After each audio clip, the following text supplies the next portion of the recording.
पहली बार आया हूं, मुझे पता है आप सियासी तौर पर एक अजीब से कश्मकश में हैं, और खास तौर से सोना ताऊ के तमाम जिम्मेदारान।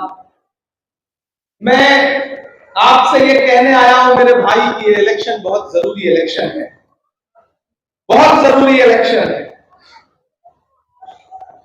आपको अगर ये लगता है कि 5 तारीख को आपको घरों से बाहर निकल के सिर्फ सोना के मुस्तकबिल का फैसला करना है, तो आप गलतफहमी के शिकार। अगर आपको ये लगता है कि आने वाली 5 तारीख को आपको घरों से बाहर निकल के सिर्फ हरियाणा के भविष्य का फैसला करना है, तो आप कम आंक रहे हैं इस चुनाव को। मैं दिल्ली में रहता हूं, दिल्ली के गलियारे इस बात के गवाह हैं जो ये कहते हैं कि जिस पार्टी के पास हरियाणा होता है उसकी दिल्ली होती है। दिल्ली में भाजपा का शासन सिर्फ इसलिए रहा क्योंकि हरियाणा उनके पास था। अब मौका आया है कि हरियाणा बदलाव के मुहाने पर खड़ा है। पिछले 10 साल में भारतीय जनता पार्टी सरकार ने जिस तरह से हरियाणा को लूटा है, जिस तरह हरियाणा को बांटा है, वो पूरे देश के सामने है। आज हरियाणा की जनता बदलाव के लिए तैयार है। नरेंद्र मोदी जी यहां रैलियां करने आ रहे हैं तो उनके चेहरे पर रौनक उड़ी हुई है। अमित शाह जी आ रहे हैं तो उनकी आवाज नहीं निकल रही है। यहाँ भाजपा के नेताओं का तो हाल वैसे ही बुरा है, चाहे वो खट्टर हो, चाहे वो नायक सिंह सैनी हो। जनता ना उन्हें सुनने को तैयार है, ना देखने को तैयार है। जनता बदलाव के लिए तैयार खड़ी है हरियाणा की। ऐसे में मैं सोहना की आवाम से मुखातिब होकर कहना चाहता हूं कि आप सिर्फ एक विधायक चुनना चाहते हैं या हरियाणा में अपनी सरकार चुनना चाहते हैं। आपको बहुत समझदारी भरा फैसला करना है। मुझे पता है आपके बीच में नारे लग रहे हैं, मुझे पता है आपके बीच में समझाइश चल रही है। ये कहा जा रहा है कि मेयो एक हो जाओ। मेयो तो हमेशा से एक रहा है कांग्रेस पार्टी के लिए, हमेशा से एक रहा है, इस बार भी एक रहेगा।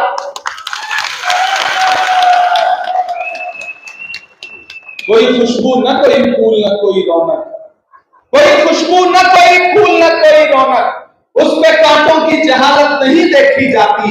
हमने खोली थी इसी बाग में अपनी आंखें, हमसे इस बाग की हालत नहीं देखी जाती। के लिए जानी पहचानी जाती है।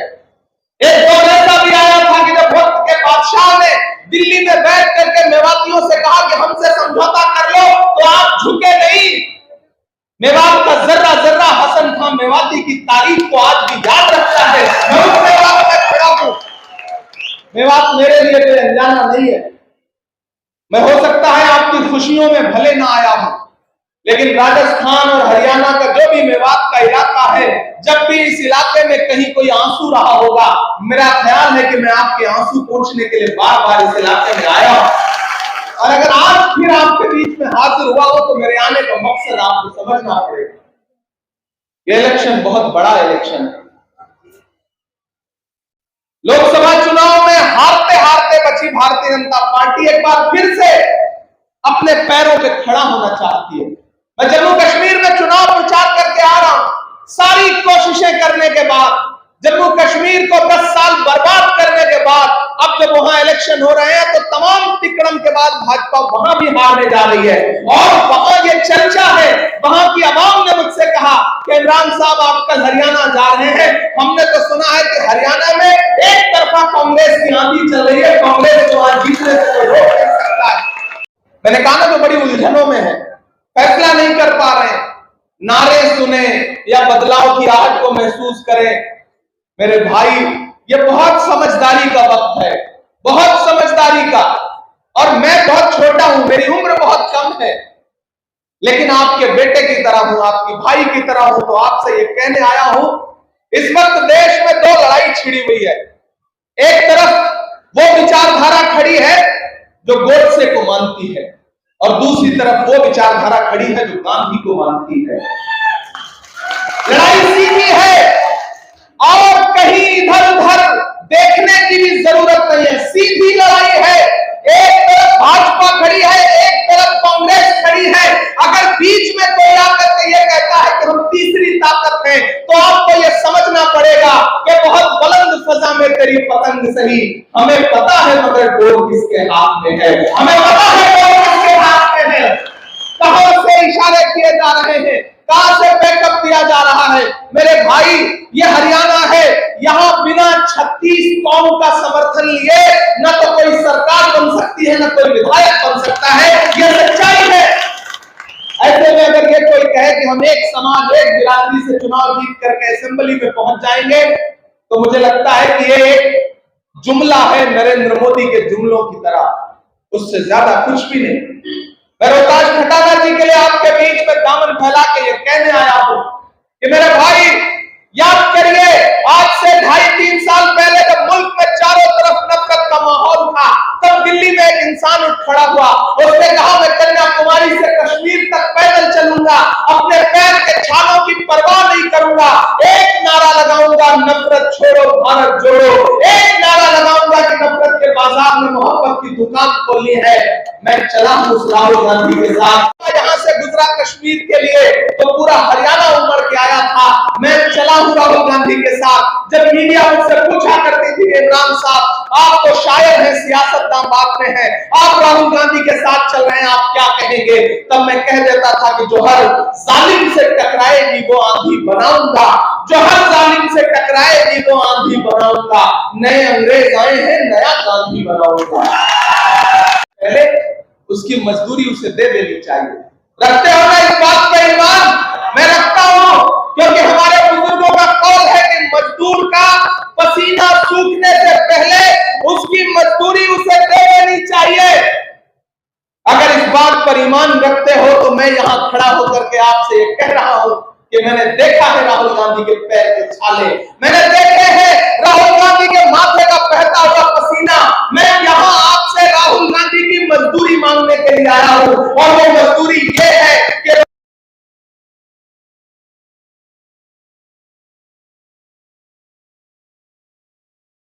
एजेंसियां हैं, सारे संसाधन है, पैसा है, सरकार है, मीडिया है, वो भी मीडिया है, और एक तरफ कौन है? राहुल गांधी खड़े हैं, भूपेंद्र सिंह हुड्डा जी खड़े हैं, देवेंद्र हुड्डा खड़े हैं, शैलजा जी खड़ी है, उदयभान जी खड़े हैं। लड़ाई क्लियर है, सीधी है। भाजपा के लोगों के पास भाषण में वोट मांगने लायक कुछ नहीं बचा है। प्रधानमंत्री जी के चेहरे की रौनक खत्म हो गई है।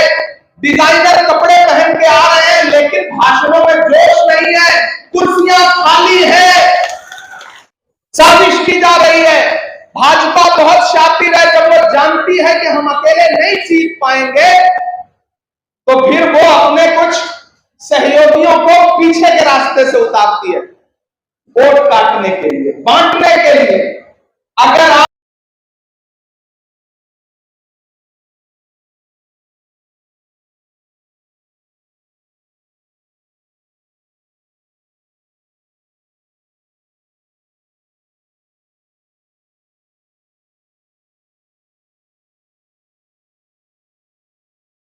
बनने जा रही है, उसके बाद महाराष्ट्र और झारखंड का चुनाव होगा, उन दोनों राज्यों में कांग्रेस पार्टी की सरकार बनने जा रही है। और अगर इन 4 राज्यों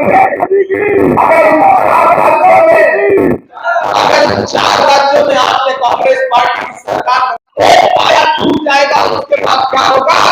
दिल्ली की गद्दी पर, यानी कि इस देश का प्रधानमंत्री बना करके जिसे बिठाना चाहते हो, वो राहुल गांधी इस देश की गद्दी पर प्रधानमंत्री बनकर बैठेगा, मोहब्बत की दुकान खुलेगी पूरे देश में। ये सपना लेकर के मैं आपके बीच में आया हूं। भाई, एक ऐसा वक्त है जब आवाजों पर पाबंदी है, एक ऐसा वक्त है जब बोलने पर पाबंदी है, एक ऐसा वक्त है जब सोचने पर पाबंदी है। ऐसे वक्त में भी मैं डरा नहीं, मैं झुका नहीं, कहीं छुप छुपा के खड़ा नहीं। जो डटे हुए हैं महान, मुझे उन सबों में तलाश कर। पिछले 2 साल से देश की पार्लियामेंट में हूँ, आप मेरी पार्लियामेंट की तकरीरें सुनते होंगे। कोई एक दिन भी ऐसा नहीं गुजरता जब मैं आपके मुद्दों पर सरकार की आंख से आंख मिला करके लड़ता नहीं हूँ, बोलता नहीं हूँ। मैं डरने वालों में से नहीं हूं। अगर आज यहाँ आया हूं तो मेरे आने का मकसद और मेरे आने की लाज आपको बचानी पड़ेगी। मैं रोहतास खटाना जी के लिए आपके सामने अपना दामन फैला के कहने आया हूं कि आपकी जिम्मेदारी बनती है कि 5 तारीख को अपने घरों से बाहर निकलिए, अपना एक हाथ के बंदे के सामने वाला बटन दबाइए, रोहतास जी को जिता करके देश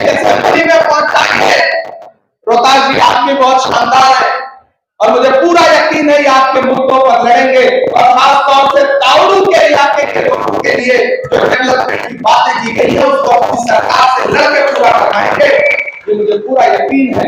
आज जहां तक जा रही हो, भाजपा परेशान है। कल प्रधानमंत्री परसों आए थे तो भाषण दे रहे थे कि बताओ कांग्रेस वालों 70 साल में क्या किया है। वो पार्टी हमसे 70 साल का हिसाब मांग रही है, जो अपना चलाया हुआ 2000 का नोट 7 साल नहीं चला सके तो हमसे 70 साल का हिसाब मांग रहे हैं। प्रधानमंत्री जी बोल रहे थे, अगर बोलते तो अच्छा है, एक्टर तो कमाल के हैं, अमिताभ बच्चन हो, दिलीप कुमार साहब हो, सब फेल है उनके आगे। अगर भारत का सबसे बेस्ट एक्टर का अवार्ड मिले तो वो नरेंद्र मोदी जी को मिलना चाहिए, इसमें कोई सवाल नहीं। मेरे भाई भाषण दे रहे थे, याद होगा जब रोहित वेमुला को सिस्टम के जरिए मारा गया था तो प्रधानमंत्री जी भाषण देते थे, भावुक हो गए, आंख से आंसू निकाल लिया उन्होंने। तो मीडिया के मुझसे साथियों ने कहा कि इमरान साहब आज तो प्रधानमंत्री ने बड़ा अच्छा भाषण दिया, मोदी जी ने आप क्या कहेंगे। मैंने कहा भाई मैं तो शायर हूं, मैं तो बस इतना कहूंगा कि वो अब तिजारती पहलू निकाल लेता है, मैं कुछ कहूं तो तराजू निकाल लेता है, मैं इसलिए भी तेरे फन की कदर करता हूं, तू झूठ बोल के आंसू निकाल लेता है। तो बोले बताओ कांग्रेस वालों 70 साल में क्या बनाया आपने। मैं खड़ा हुआ, दीपेंद्र भाई बैठे थे, दीपेंद्र भाई बोले नहीं जो बताओगे ये उसको भी बेच देंगे, इनका काम है। वो नारा याद है 2014 वाला, बहुत हुई महंगाई की मार अब की बार मोदी सरकार। वो नारा याद है कि भाई बहनों मेरे हाथ में देश के खजाने की चाबी सौंपो, मैं चौकीदारी करूंगा, देश नहीं लूटने दूंगा। याद है वो नारा? अब तो मेरा मन करता है कि मैं चौकीदार से सवाल पूछूं, कहां सोया है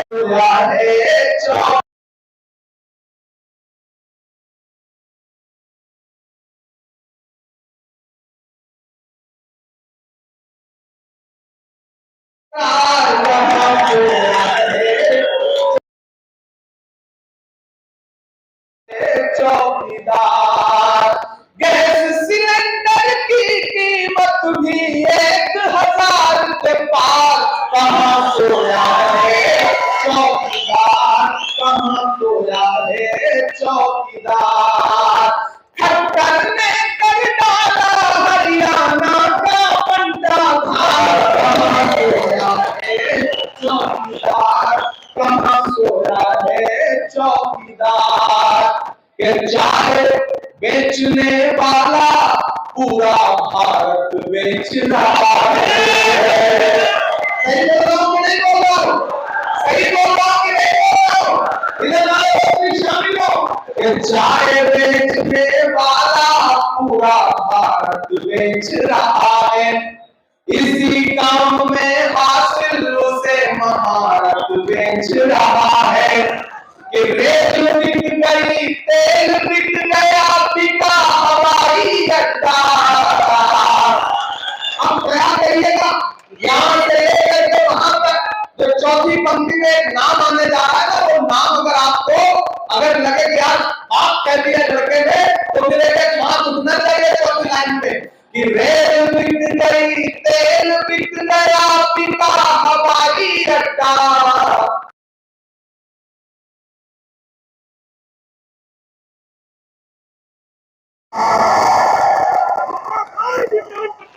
जनता महंगाई की मारी करती हाहाकार, कहां सोया है चौकीदार, कहां सोया है चौकीदार।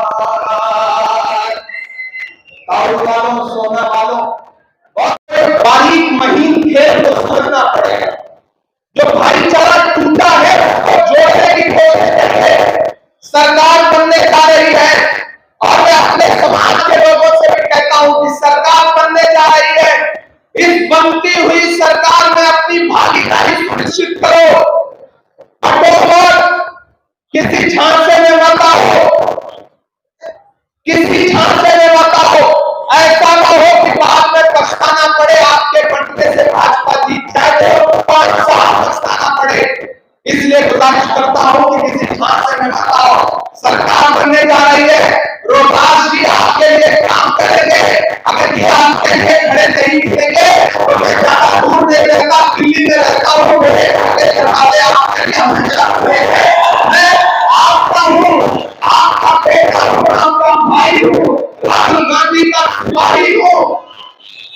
आप मेरे आने की लाज बचाइएगा। 5 तारीख को जब घरों से बाहर निकलिएगा तो ये सोच के निकलिएगा कि आपका हाथ के पंजे के सामने दबाए गए बटन का एक वोट सिर्फ रोहतास खटाना जी को नहीं जाएगा, मोहब्बत के उस मसीहा को जाएगा जिसका नाम राहुल गांधी है। रोहतास खटाना जी को दिया गया आपका एक वोट भूपेंद्र हुड्डा साहब को जाएगा, दीपेंद्र हुड्डा साहब को जाएगा, शैलजा जी को जाएगा, उदयभान जी को जाएगा। आपका किया गया एक वोट इमरान प्रताप से आपका एहसान होगा। करने के लिए आपको मेरे भाई मतलब की बात सब समझते हैं, लेकिन बात का मतलब कम लोग समझते हैं। तो आपको बात का मतलब समझना है, तो कह रहा हूं उसको बहुत बारीकी से समझना है। ये प्रयोग करने का वक्त नहीं है, ये एक्सपेरिमेंट करने का टाइम नहीं है। मैंने कहा ना सरकार बन रही है, हवा है, ये तो सब मान रहे हैं ना कि सरकार बनने जा रही है। अंधे भूखे आदमी से कहोगे ना तो आंख बंद करके बता देगा कि हरियाणा में कांग्रेस की सरकार बनने जा रही है। मेरे भाई, मैं उत्तर प्रदेश से आता हूं, मैंने देखा है सरकार न होने का दुर्ग क्या होता है। आप भी खेल रहे हैं, सरकार बदलिए, माहौल बदलिए, मेरे भाई मौसम बदलिए, हरियाणा बदल जाएगा। तो आपको यकीन दिलाते हैं कि दिल्ली बदलने में ज्यादा वक्त नहीं लगेगा, नहीं लगेगा, नहीं लगेगा। उठाइए अपना हाथ, जिन्होंने अब तक नहीं उठाया